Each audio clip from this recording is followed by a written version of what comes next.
বাড়ি ৪ ও ৭ জাতের পেঁয়াজের চাষ জনপ্রিয় করতে বগুড়ার মশলা গবেষণা কেন্দ্র দেশের বিভিন্ন জেলায় চাষিদের মধ্যে কোকোপিটে তৈরির ৭ লাখ চারা বিনামূল্যে বিতরণ শুরু করেছে।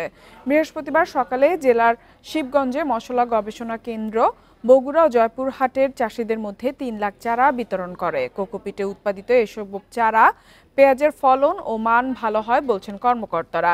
এই কেন্দ্র থেকে গাইবান্ধা সহ আরও কয়েকটি এলাকার চাষিদের মধ্যে আরও ৪ লাখ চারা বিনামূল্যে দেয়া হবে। আশা করা হচ্ছে চাষিদের বিনামূল্যে দেয়া চারা থেকে অন্তত ৭৫ টন পেঁয়াজ উৎপাদন হবে।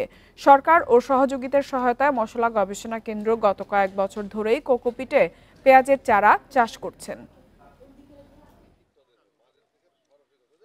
চলে যান, দুই একজন করে আসেন, নেন,